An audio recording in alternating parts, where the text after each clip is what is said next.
Now, after that, I wanted to go back. But this was spring of 2019, and, well,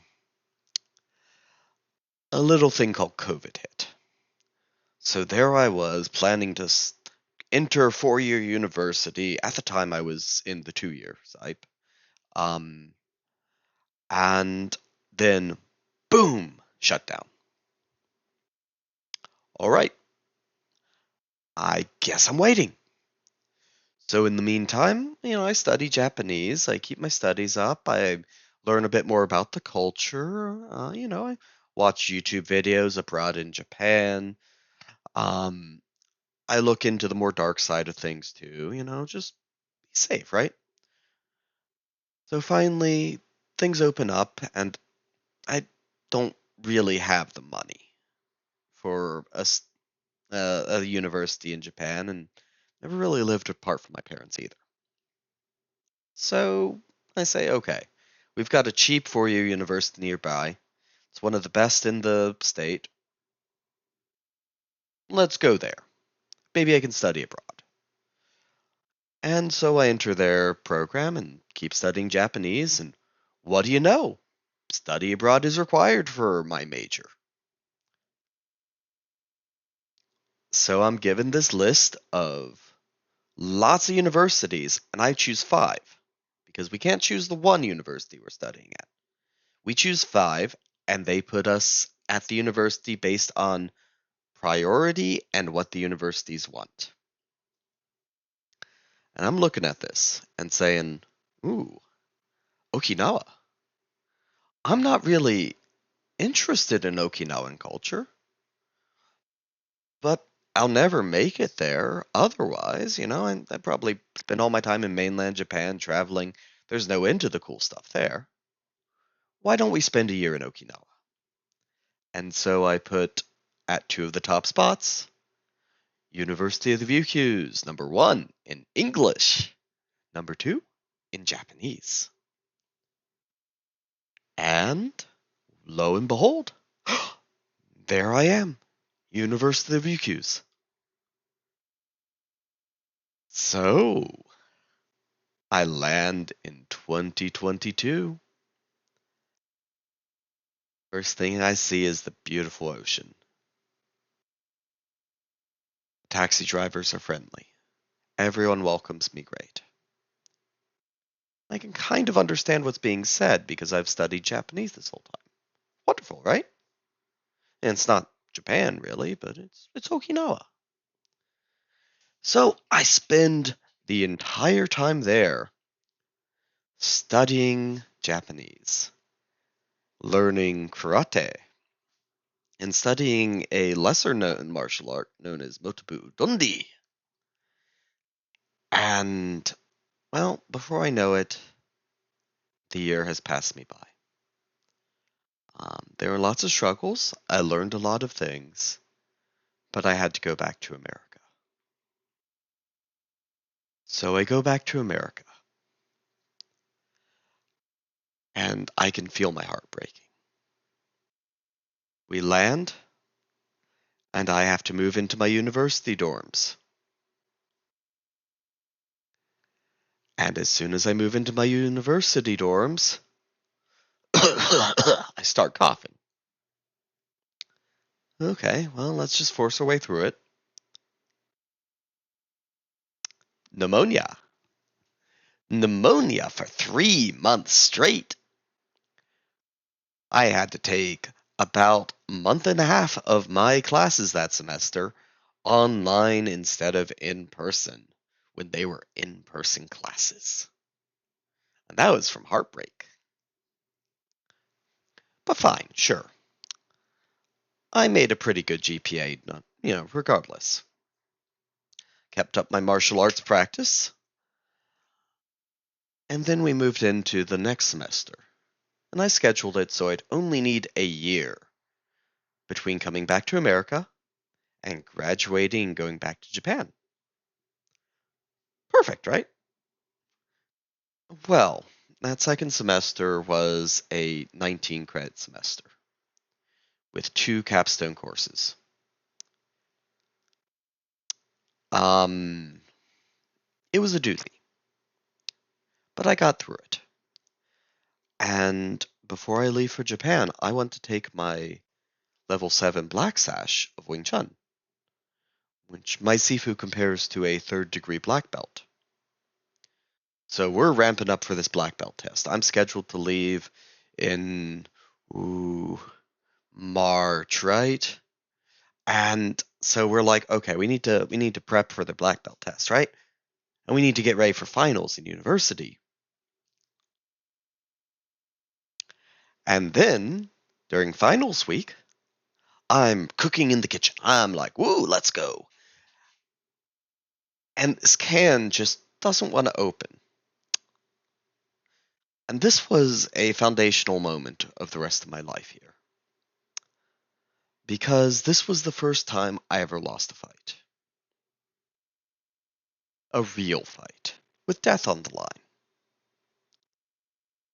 Because I fought a can of vegetables.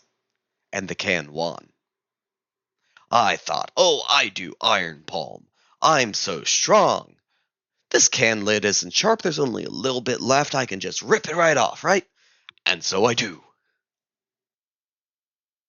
And there's blood all over the kitchen. Wow, I don't think I've seen blood fly that far. Except in, like, anime, but that doesn't happen in real life, right? And I go, oh, I don't think I'm making practice tonight. So I try washing it out. Blood isn't stopping. And I'm like, okay, I hit an artery. Good thing I've got bandages. So I run down to my room. Get my bandages, all the while dripping blood. And I bandage the hand up nice and tight. No more blood leaking. And I've got about a liter of blood on the kitchen floor. And so I sit down on the couch because I'm feeling kind of woozy at this point. And my roommate, who, we don't know each other that well at this point, is a medical student. He's walking from the bathroom to his room and sees the puddle of blood and is like, whoa, dude, are you good? I'm like, yeah, man, I'm good. I'll be fine. And so I whip out my cell phone and I call up my mom and say, like, hey, don't want you to worry too much. Don't break any traffic laws. Don't speed. But I do need some help. Could you drive me to the hospital? I don't think I'm really fit to drive right now. And she's like, you okay? I'm like, yeah. I'll be fine. Just, emergency room would be good. And she's like, okay. And so while I'm waiting for her, I take some paper towels and mop up all the blood. It looks like a crime scene. And, she gets there and asks what happened. I go, oh yeah, see this? I kind of made a bit of a whoopsie in the kitchen. And so, there we go. It is emergency room. America. Oh yeah.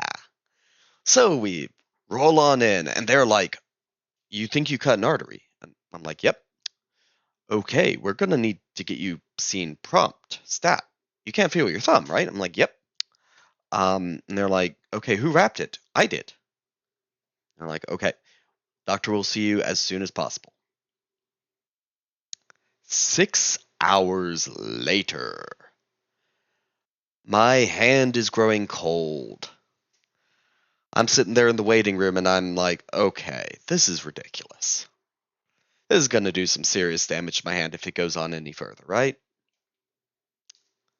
So we walk up to the nurse and say, hey, my hand's going numb. Can we get this rewrapped or anything? We've asked before. Can we see the doctor? And they're like, no. No, you can't see the doctor. Wait your turn. So they're like, well, okay, we can at least get rewrapped. And they call someone in the back. And the guy goes to take off the bandage. And he's all nonchalant, right? They're used to this shit. And then he gets to the end of it and looks at the wound. And he makes this face. He goes, and his colleague across the room sees it and goes, grabs his phone, takes a picture of the wound. Who wrapped this? They ask me. I'm like, I did. How long has it been? Well, I've been sitting out there 6 hours. You said you'd see me immediately, and they're like, oh.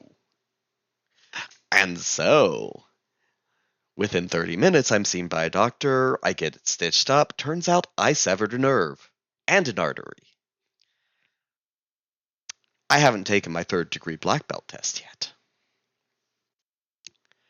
So, my right hand is entirely unusable. I needed 23 stitches for this little bugger. And they sewed it up, but they didn't sew the artery and nerve back together. They tell me I have to wait a month or two. I'm scheduled to fly out to Japan as soon as possible. So I'm like, okay, let the employers know. Sure, okay, great. Let my Sifu know, hey, I'm going to need to take some time, going to need some surgery. And he's like, no, you need to come in. I'm like, yes, Sifu. So he sees the state of my hand and says, okay, you aren't using that hand. Use your left hand. I'm like, Sifu, you haven't taught me the wooden dummy. He's like, that's okay. Nothing you haven't seen before. Use your left hand. So there I am on the wooden dummy with only my left hand. Doing the sit-ups, doing the push-ups, only the left hand. We walk across the stage, eventually for graduation. I shake the university president's hand. She's like, you okay? I'm like, yeah, I'm good. Got this big hulking bandage around my hand. Cool. Then comes the time for the test. And it's a 2-week ordeal where every time we come in for 2 hours, he grills me on techniques. He goes, how would you teach this? And I demonstrate. And he goes, no, make it simpler. How would you respond to a straight punch? Give me 12 ways. Okay. How would you respond to a round punch? 12 ways. Oh, we're out of time? Okay, we'll do it tomorrow. Come in tomorrow. All the while, my right hand is still in need of surgery. So I end up having to take a few days off to get the surgery, about midway through. Post-surgery, you need to leave it alone. But I'm coming in anyway, and it comes to the fighting point. And there I am, taking my 3rd-degree black belt exam, having to fend off other people who have always been my seniors, who are 3rd-degree black belts, 2nd-degree black belts, people who have fought in the cage, and they're coming for my head. They ain't pulling punches. Some of them were throwing the high kicks, trying to get my head off. And I had to do it with only my left hand. Okay, I magically succeeded. Great. Week later, fly out to Japan. No time for rehab. Wow, no time for rehab at all. Nope, I'll do that myself.